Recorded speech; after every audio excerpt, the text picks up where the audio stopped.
कुंदन बाग नाम के एक गांव में एक बहुत बड़ा तालाब था। उसमें मछुआरे मछलियां पकड़कर अपना गुजारा करते थे। उस गांव के सरपंच का नाम था आशुतोष।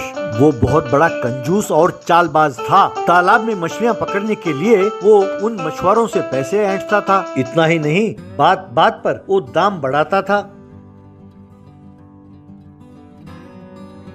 उन मछुआरों में एक था कन्हैया। वो भी दूसरे मछुआरों की तरह उस तालाब में मछली पकड़ता, आशुतोष को पैसे देता और फिर बाजार में ले जाकर मछलियां बेचता था। एक दिन कन्हैया, अरे सरपंच जी, ये क्या कर रहे हैं आप? ये तालाब गांव का है, इसमें सबका समान हक है, तो आप हमसे पैसे क्यों लेते हैं? और ऊपर से बात बात पर आप दाम बढ़ाते जा रहे हैं। ये कौन सा तरीका है सरपंच जी? तब सरपंच को बहुत गुस्सा आया। उसने कन्हैया को जोर से थप्पड़ मारा और अरे तेरी जबान बहुत चलती है आजकल। ये तालाब मेरे पुश्तों का है और इस तालाब को मेंटेन कौन कर रहा है? ये सरपंच आशुतोष, इसीलिए पैसे भरने होंगे। और हाँ, आज से तुम इस तालाब में मछलियां नहीं पकड़ सकते, समझे? अब दफा हो जाओ यहाँ से। और तुम सब ध्यान से कान खोलकर सुन लो, अगर तुम में से किसी और ने ऐसी हरकत की तो उसका भी यही हाल होगा। खबरदार, इस तालाब में मछली पकड़ने के लिए मुझे पैसे देने ही होंगे, बस। ऐसा कहा। ये देखकर बाकी मछुआरे सब घबरा गए। बेचारा कन्हैया समझ नहीं पाया कि वो क्या करे।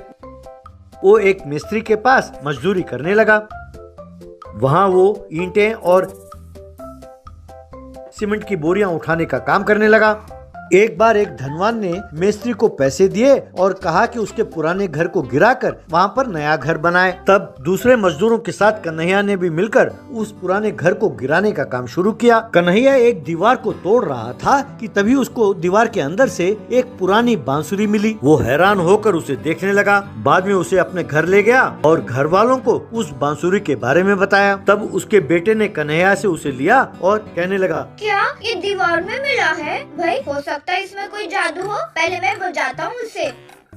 तब उसकी बहन ने उससे छीना और कहने लगी, नहीं नहीं, पहले मैं बजाऊंगी। यूं एक दूसरे से वो बांसुरी छीनने लगे। तब माँ, अरे बच्चों रुक जाओ, पता नहीं वो बांसुरी जादुई है कि नहीं, लेकिन तुम दोनों ने अपना शोर शराबे से घर को ऊपर उठा लिया है। बेटा, तुम्हारी बहन तुमसे छोटी है ना, पहले उसे ही बजाने दो। तब बेटा मान गया और अपने बहन को उसने दे दी। बेटी बांसुरी बजाने लगी।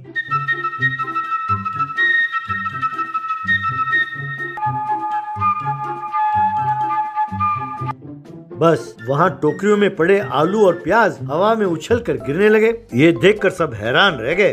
कन्हैया, ये क्या? ये तो बड़े हैरानी की बात है। ये प्याज और आलू यूं उछल क्यों रहे हैं? तब बेटा, अरे बापू, क्या इतना भी नहीं जानते?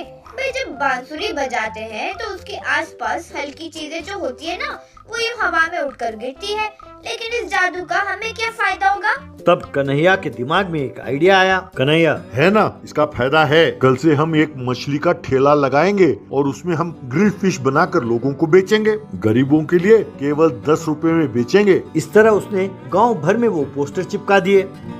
उस पोस्टर में लिखा था, कन्हैया का ग्रिल फिश केवल 10 रुपए में, अवेलेबल एट विलेज लेक, ऐसा लिखा था। ये देखकर लोगों के मन में जिज्ञासा पैदा हुई। अगले दिन काफी मात्रा में लोग उस तालाब के पास पहुंचे। वहां सबके देखते देखते कन्हैया और उसके परिवार वालों ने तालाब के पास एक बहुत बड़ा आग जलाया और उसके चारों ओर उन्होंने लोहे के सीख रखे। लोग कुछ समझ नहीं पाए, बस देखते रहे। तब कन्हैया ने बांसुरी उठाया और उसे बजाने लगा।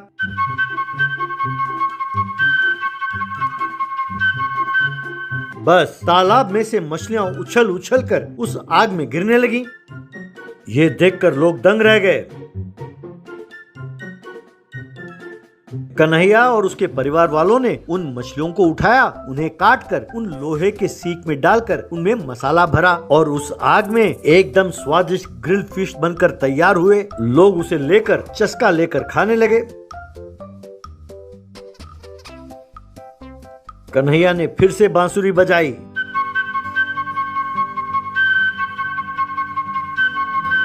बस मछलियां फिर से उछलकर आग में गिरने लगी।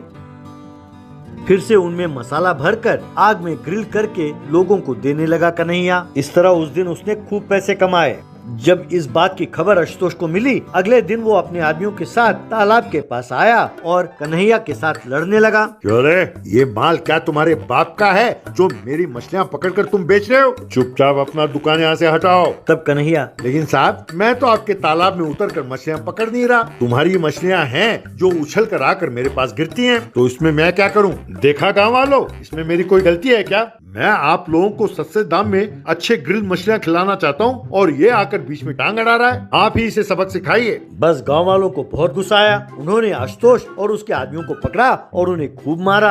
आशुतोष जो तब भागा, दोबारा मुड़कर वो उस तालाब के पास कभी नहीं आया। आशुतोष। हाय फ्रेंड्स, अगर आपको ये वीडियो अच्छा लगा तो मेहरबानी करके तो लाइक का बटन दबाएं और लोगों के साथ शेयर करें। आप में से किसको ग्रिल्ड फिश पसंद है ये जरा कमेंट में बताएं। धन्यवाद।